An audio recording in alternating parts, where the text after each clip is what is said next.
So hey guys, welcome back to another video. In this video, I'll be going over the pros and cons of being a freelancer in the software development industry. So if you're new around here, my name is Jan Siddiqui. I work at Microsoft, and today we'll be discussing the pros and cons of being a freelancer. Now, freelancing refers to working independently and not being a full-time employee associated with one company. So you have the flexibility to work on whatever you want. It could be across different platforms, different frameworks. It could be with different companies. So let's start with the pros of freelancing in software development. Now let's talk about the pros of being a freelancer in the software development industry. Now, the number one advantage of being a freelancer is that you have flexibility. In contrast to a regular full-time employee, you're not locked into a locked schedule. You have flexibility when you want to work on projects. You also have flexibility of when you want to work on projects, as well as like what projects you want to work on. So that's the number one advantage of being a freelance programmer, is that you can decide what times you want to work on. You have the freedom to choose when and where you work, as well as what the project you take on. And this is really beneficial if you have other commitments. So say a family, or you're doing like a part-time education or anything else. So the work-life balance is really good because you're the one who defines that balance. Now, the other advantage of being a freelance programmer, a freelance software engineer, is it's financially rewarding. Now, freelancers typically charge higher rates than full-time employees and have the potential to even earn more money. So as a full-time employee, you're bound to set a base salary, some stock bonus, some other bonuses year-round. But with a freelancer, there's no cap on the amount of money you can earn.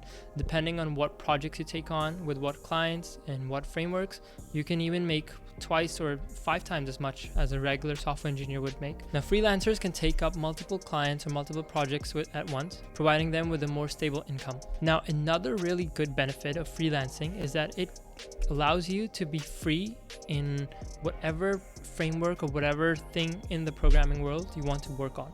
So like, unless say you're a traditional software engineer working at a company, so say you work at Google. Now you're working at whatever team you're part of, you're working in a given framework. So whatever development framework you are, whether that's like a backend service, whether that's like a front-end library or whatever that is, you're working in one thing. Whereas as a freelancer, you have the freedom to work on different things.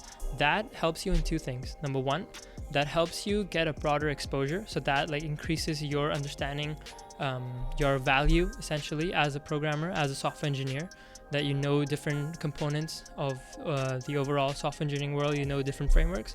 That's number one thing. And number 2, it can also provide a bit more leverage for you. So it's you're more marketable in the industry whenever you have more experience with different types of stuff. So if you've done projects in like a lot of different frameworks, your market value, your leverage gets increased in the industry. So that's another really good benefit of being a freelancer. So now moving on to the cons, the bad side of being a freelancer. Now again, all these amazing benefits come at a cost. Now the number one cost is that you need to find people, you need to find clients. That's probably the most hardest one, because freelancing is appealing to a lot of people because of the flexibility, because of the money you can make, because of the you taking parallel projects in parallel. But all that comes with that big task of actually finding those projects, those clients. So that's the number one issue with freelancing, is that either there's a lot of competition. Well, I mean, that's the primary reason. The primary obstacle is that there's a lot of competition. So whenever companies are looking to outsource, whenever independent developers are looking to hire someone, or like just regular people are looking to hire a freelance developer as opposed to like a full-time developer to create something, there's a lot of people doing that. And especially nowadays with so many resources, so many tools being available for people, it's really easy and accessible for everyone to learn software engineering, software development.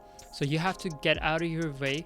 Like, you have to do some stuff that can really increase your value, have you become more marketable in the industry. So that's the biggest disadvantage of being a freelancer, is actually landing clients. The other disadvantage of being a freelancer is the overall stress that comes. And this ties in with my last point, which is you need to constantly find new projects. You find a project, okay, you find a good paying client, you finish that project, but now what's next?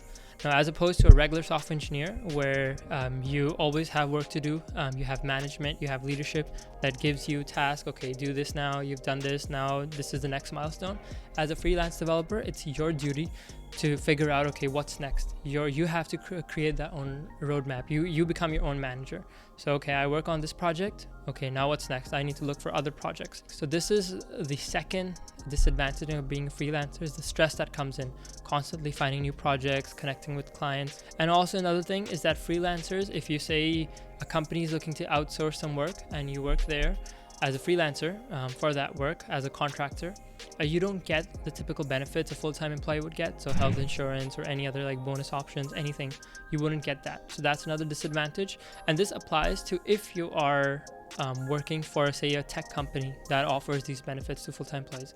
If you're a freelancer who just freelances for independent people, like just regular people, say I don't know how to code, I want to start a new business, I want to make an app, I hire a freelancer to do that. In that scenario, obviously benefits and those stuff don't apply. But if you're someone who works at, say, a tech company or a firm or whatever that is, that offer benefits, you won't get that. So that's another disadvantage. And then the last disadvantage, probably the most important one, that's why I put it at the last, is isolation. Freelancing, you're your own boss. You work by yourself, for yourself. As opposed to like a typical software engineer working at a company, you don't have a set social network. You don't have a lot of opportunities to make connections with people. I mean, in a way, it's a double-edged sword. It can work to your advantage or disadvantage. You can either be socially isolated, like just you get work, you do your work, you move on to the next one. You don't really have time to like develop meaningful connections with people and relationships. Or otherwise, it can work the opposite way as well.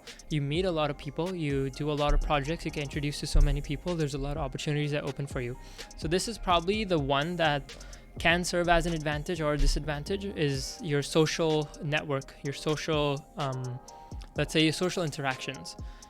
You have a lot of interactions with people, different clients on different projects, but you don't get that time as a typical full-time employee would get to really develop connections, get to know them, expand your network broadly. So that's a disadvantage.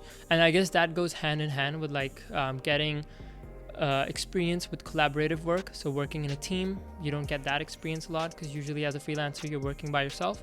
And again, there are two types of freelancing. There's the one that's independent, so you work for people, and then there's the one that you work for companies. So in both scenarios, I mean, with the company one, you do get a bit of experience working in a team environment, but not as much as a typical employee would get. So to summarize the video, freelancing in software development is a valid thing. There's a lot of opportunities for freelancers as well as for regular traditional software engineers like full-time employees. So in this video, I presented some pros and cons, which I